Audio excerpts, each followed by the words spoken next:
Hello everyone, welcome back to my channel. So this is the second part of organizational structure. इससे पहली वाली जो video थी वो बेसिक्स थी कि क्या है ऑर्गेनाइजेशनल स्ट्रक्चर, फॉर्मल स्ट्रक्चर क्या है, इनफॉर्मल स्ट्रक्चर क्या है.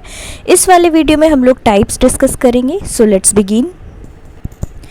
देखिए ये सारे टाइप्स है: line organisation structure, functional organisational structure, ऐसे ही टोटल 5 स्ट्रक्चर्स है फॉर्मल ऑर्गेनाइजेशन के. तो एक एक करके हम लोग देखेंगे क्या क्या है और इसी से रिलेटेड क्वेश्चन ज़्यादातर आते हैं.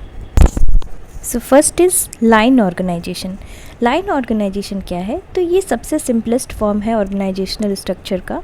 इसमें आपको दिख रहा होगा ये इमेज, इसमें हायरार्की आपको दिख रही होगी, एकदम सिंपल सी हायरार्की है. मान लीजिए टॉप मैनेजर रहेगा, मतलब टॉप जो ऊपर में अथॉरिटी रहती है, उसके बाद जो अथॉरिटी रहती है, मतलब यहाँ पे जो अथॉरिटी है वो टॉप टू डाउन फ्लो करता है और ईच लेवल जो है वो अपने अपर, मतलब जैसे जो लोअर लेवल है वो अपने अपर लेवल को रिपोर्ट करता है.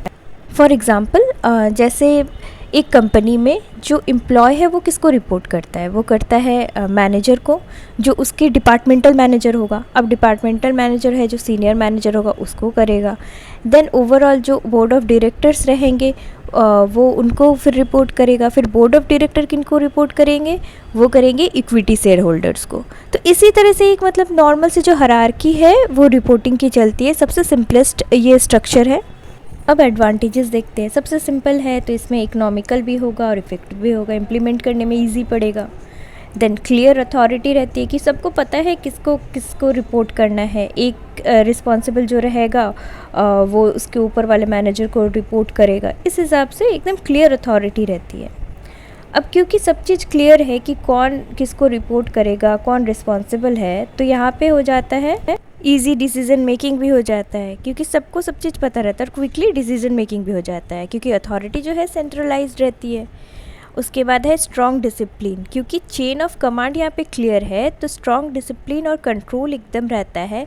यहाँ पे सबको किसी न किसी को रिपोर्ट करना रहता है, तो इसी वजह से एक डिसिप्लिन मेंटेन होता है, कंट्रोल्ड रहता है इन्वायरमेंट. और क्या होता है कि काम टाइम पे हो जाता है. सो डिसएडवांटेजेस क्या है? डिसएडवांटेजेस है रिजिडिटी. रिजिडिटी क्यों है? क्योंकि ये एकदम इनफ्लेक्सिबल हो जाता है, क्योंकि सेंट्रल अथॉरिटी है, एक ही जगह पे पावर एक्यूमुलेटेड है, सबके पास पावर नहीं है, तो वो जैसा बोलेंगे वैसा ही करना है. मोनोटोनस हो जाता है थोड़ा, मतलब अपने से डिसीज़न नहीं ले सकते हैं. जो लोअर सबऑर्डिनेट्स रहते हैं या मैनेजर्स रहते हैं, जो हेड होते हैं वही सारे रूल्स रेगुलेशंस बनाते हैं एंड उन्हीं के अकॉर्डिंग फॉलो करना पड़ता है.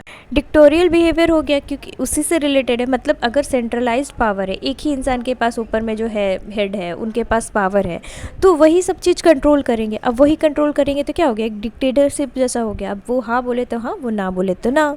डिसीजन मेकिंग में मैनेजर्स या सबऑर्डिनेट्स, ये लोअर ये के जो भी रहेंगे उन्हें इन्वॉल्व नहीं किया जाता है. जो मेन हेड है वही सारे डिसीजंस यहाँ पे लेते हैं.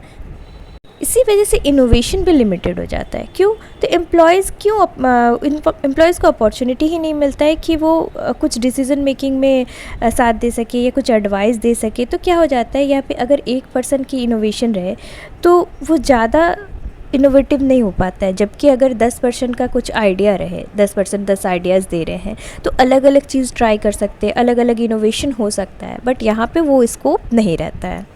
फिर सबसे बड़ा वाला डिसएडवांटेज है कम्युनिकेशन बैरियर. अब कम्युनिकेशन बैरियर हो जाता है क्योंकि जो अथॉरिटी है वो टॉप टू डाउन फ्लो करती है. तो इसकी वजह से क्या हो जाता है कि जो नीचे वाले सबऑर्डिनेट्स है या एम्प्लॉयज़ है वो डायरेक्टली जो हेड है उससे बात नहीं कर सकते हैं. और उनको है क्या कि एक तरफा ही आपका यहाँ पे इन्फॉर्मेशन आ रहा है, वो जो बोल रहे हैं वही आप कर रहे हो, लेकिन नीचे से इन्फॉर्मेशन ऊपर तक पहुँच नहीं पाता है. तो बैरियर ही बोल सकते हो आप इसको कम्युनिकेशन के लिए. Next is functional organisation. Functional organisation किसने दिया था? तो FW टेलर ने दिया था, ये याद रखना है.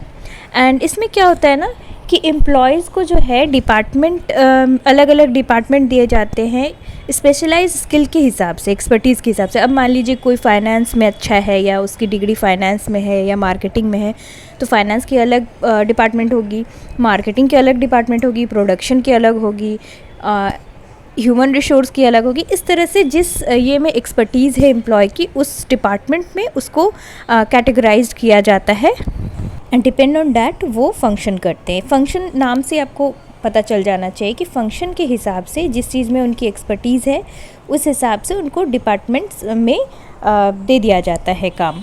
अगर आप मीनिंग समझ जाइएगा कौन सा ऑर्गेनाइजेशन स्ट्रक्चर क्या कह रहा है, तो आपको एडवांटेज एंड डिसएडवांटेज भी उसको समझ में आ जाएंगे। अब इसमें जैसे है फंक्शन के हिसाब से उनको कैटेगराइज किया जा रहा है, असाइन किया जा रहा है वर्क, तो क्या हो जाएगा कि एक स्पेशलाइज्ड स्किल देखने को मिलेगा, एक्सपर्टीज़ देखने को मिलेगा। तो एडवांटेज क्या हो गया, इम्प्रूव्ड एक्सपर्टीज़। अगर कोई एक काम को ही आप बार बार कर रहे हो या फिर उस चीज़ में आप एक्सपर्ट हो और भी अगर आपको एक्सपीरियंस मिल जाए उस फील्ड में, तो और इम्प्रूव हो जाता है वो आपका जो स्किल है।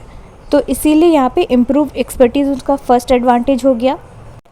अब क्योंकि फंक्शन के हिसाब से है तो रोल एंड रिस्पॉन्सिबिलिटीज़ भी आपका क्लियर होगा। हर डिपार्टमेंट को पता है कि कौन सा क्या काम है। जैसे फाइनेंस को पता है कि फाइनेंशियल से रिलेटेड जो भी काम होगा उनको करना है। मार्केटिंग वाले को पता है कि हाँ, मार्केटिंग से रिलेटेड जो भी काम है वो मेरे अंडर है। इस तरह से हर डिपार्टमेंट को पता है किसके अंडर क्या क्या काम है। अब थर्ड है एफिशिएंट रिसोर्स एलोकेशन।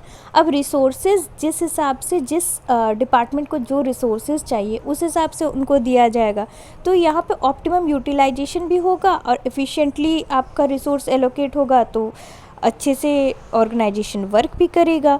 कोई रिसोर्सेज की बर्बादी इसमें नहीं होगी ज़्यादा।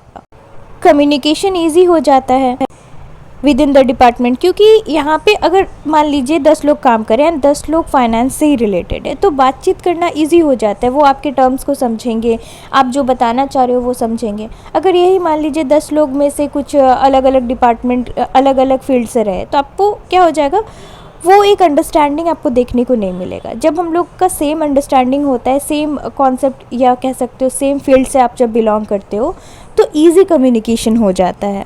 ये तो हो गया एडवांटेजेस। अब डिसएडवांटेजेस क्या है इसकी, डिफ़िकल्ट टू स्टैब्लिश, क्योंकि यहाँ पे हाई स्पेशलाइजेशन खोजा जा रहा है, जिस वजह से ये डिफ़िकल्ट हो जाता है स्टैब्लिश करना, क्योंकि हर डिपार्टमेंट अलग अलग होगा, तो उसको आपको देखना पड़ेगा ना कि एक्सपर्टीज़ वहाँ पे आपको मिल पा रहे हैं क्या नहीं, एक्सपर्ट वगैरह।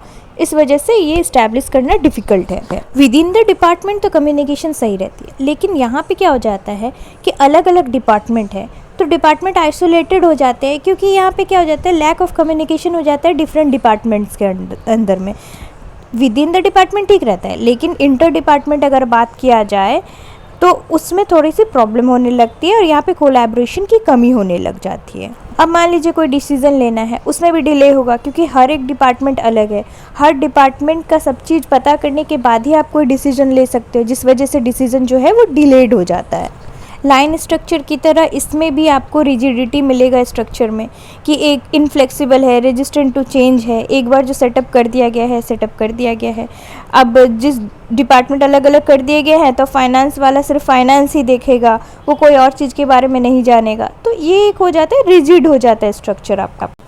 अब डिफरेंट डिपार्टमेंट है तो सबका अपना अपना गोल होने लग जाता है, तो जो फाइनल जो मेन गोल है ऑर्गेनाइजेशन का, वो कहीं ना मिस्ड आउट हो जाता है कि लोग जो भी है वहाँ पे एम्प्लॉयज़ वो अपने डिपार्टमेंट का ही गोल देखते हैं और जो मेन गोल है ऑर्गेनाइजेशन का वो भूल जाते हैं।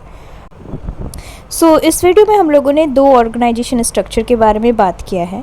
थर्ड वन 3 और बाकी है, तो उसके बारे में हम लोग इसमें डिस्कस नहीं करेंगे, नहीं तो वीडियो बहुत ज़्यादा लेंथी हो जाएगा एंड आप बोर हो जाओगे।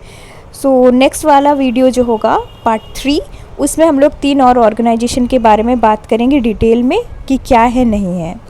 बिजनेस मैनेजमेंट के इम्पॉर्टेंट टॉपिक्स पे और थ्योरीज़ पे वीडियोस अवेलेबल है, तो अगर आपको चेक करना है तो please check the link in the description. So that's it for today's video. If you like the video, please like, share and subscribe and stay tuned for more such videos. Thank you for watching.